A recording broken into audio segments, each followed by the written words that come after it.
Hello everybody.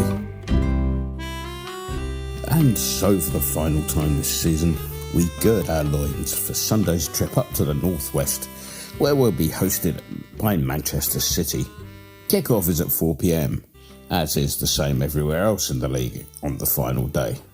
Although the rail routes to Manchester appear to be clear, there's buses in operation east of Shenfield, so you'll probably want to factor that in on your way to Euston. So Manchester City then. Well, unless you've been living under a stone for the last week or so, gather that they're currently in pole position to take their fourth title in as many years. That they've been teasing Arsenal in the process has made it all the more amusing. There will be those, not least Arsenal supporters, who will start whining about the 115 charges of financial impropriety hanging over them. Now, without making any judgment call on the City situation, it would be a bit rich of the Islington mob to be crying foul, given that without all the dubious shenanigans that got them into the top flight in the first place, they might well have been facing annual trips to Rotherham rather than tugging on the coattails of the citizens. Those 115 charges are, of course, not going away, though, as we know from the infamous Football Leaks revelations a few years ago, their legal team's strategy on those is to litigate the hell out of things on the premise that they can afford the best lawyers in the world, quite literally, and more importantly, they can afford to employ them indefinitely. This means that, irrespective of the rights and wrongs of the case, anybody taking them on in court needs to have resources equivalent to those of an oil-rich Middle East state, or face financial ruin in trying to keep up with them. Given the monies involved, it is perhaps surprising that the crimes of which they are accused aren't all that sophisticated. For example, it was claimed back in the day that Roberto Mancini's salary was augmented by a £2 million consultancy contract with the Al Jazeera Sports and Cultural Club, a club coincidentally owned by City's owners.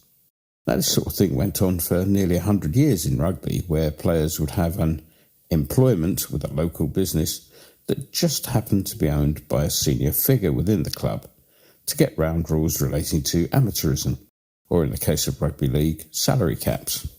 Welsh rugby legend Barry John was once asked why he didn't turn professional and play rugby league. His response was he couldn't afford to. Only the amounts have changed. So to summarise, in terms of pure football, they probably deserve to win the league. And in terms of sporting integrity, they probably don't. Their last match was 90 minutes of pure hilarity for anyone outside the Man City-Arsenal-Tottenham triangle. Tottenham supporters get confused easily at the best of times. You can still see them pointing in awe at traffic lights every day. So to see them wrestle with the moral and logical minefield of them wanting to qualify for the so-called Champions League, whilst simultaneously not wanting Arsenal to win the Premier League, was akin to watching a small dog tasting its own tail.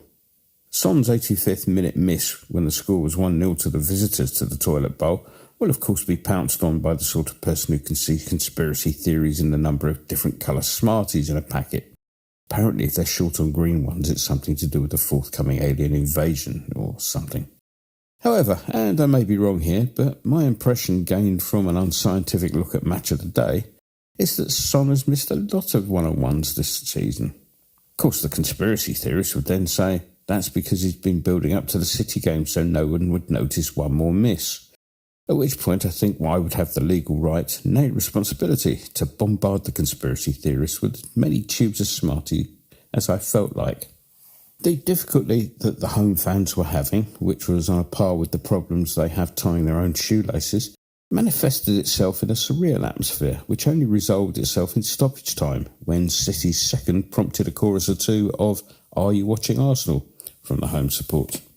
Not that Postecoglou was having much truck with such nonsense, and he was seen getting into an altercation with a home fan who concluded that his own personal wrong musings resulted in the notion that he didn't actually give a monkey's what happened as long as Spurs lost. Annoyingly for Daisy, they did buy a new player this winter, with £12.5 million going on River Plate midfielder Claudio Echeverri. Even more annoying for Daisy was the fact that she had to do some research only to discover that the player was immediately loaned back to River Plate until January 2025, by which time she'd have forgotten everything she had to look up about the player in the first place. Either way, we won't be seeing him this weekend. On the injury front, keeper Ederson will miss out. He was on the receiving end of a rather nasty challenge by Romero the other night.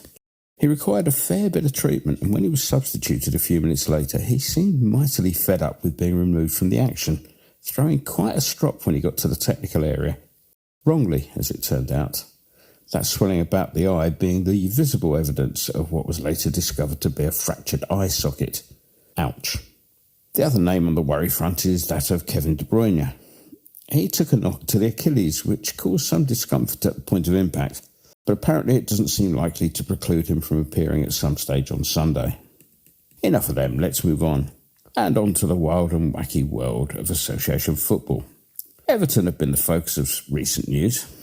Having made sure of staying up, they shrewdly elected to withdraw their ongoing appeal against the second of their points deductions this season, thus avoiding the possibility of the Commission declaring that the punishment hadn't been good enough and upping the points deduction to a relegation-inducing level. Not that not going down has solved all the toughest problems.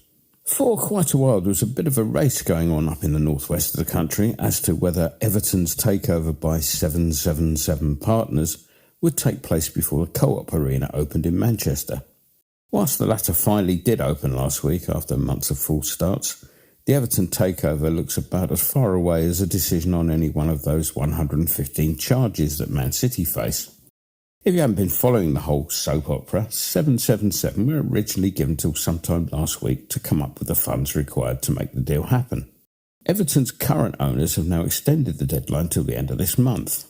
All of that has been played against a background of fraud charges, where 777 have been accused of using assets as collateral in deals which had actually already been used as collateral in other deals, a practice much beloved of the late Robert Maxwell. All in all, if I were a betting man, willing to risk £2.50 down at Winston's the Turf Accountants, I'd probably put it on a wager to suggest that whoever Everton's next owners are, it won't be 777. I wouldn't expect much of a win, though.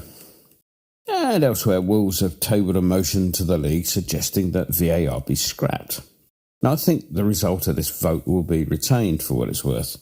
The problem is not VAR itself, it's the fact that you have people on the pitch who haven't got a clue, and the same people are sat in the Stockley Park bunker. If they don't know what they're doing once, showing them the same thing 7 times will just mean that they repeat the same error 7 times. A more enlightened vote would have seen somebody ask whether or not the current system with referees is working. Address the cause, not the symptoms. And so to us, another game of two halves. Terrible in the first half against the Luton side, who, the goal apart, created very little really, especially after Barkley holed off.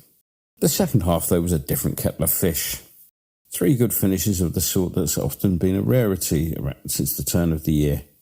Souček's volley was probably the pick of the 3 from a technical viewpoint, but young Erthy's goal took the gold star, especially given the way his last outing had ended. Big grins all around. It was nice to see Mr. Moyes get a good send-off, the least he deserved really, given what he's delivered over the past few years. As mentioned last week, whatever your view of this season's low points, a so long and thanks message was entirely in order. I would say one thing though, when I'm invited to parties, as of course I often am, people often come up to me and ask, "Why is it, Percy?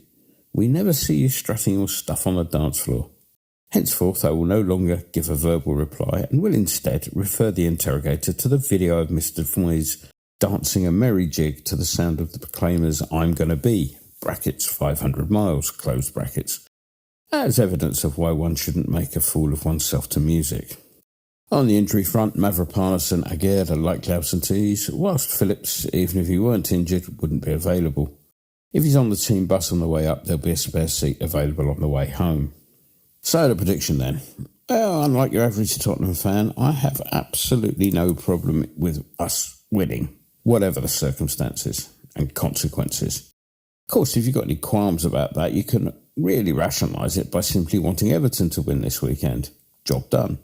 Of course, wanting us to win and expecting us to win are 2 different things, and realistically, with them at home and the Premier League trophy up for grabs, I would expect them to go for it with a vengeance. So the £2.50 that I won't be betting on the identity of Everton's new owners will instead be placed on a home win. 4-1 to them, unfortunately. Enjoy the game and the summer.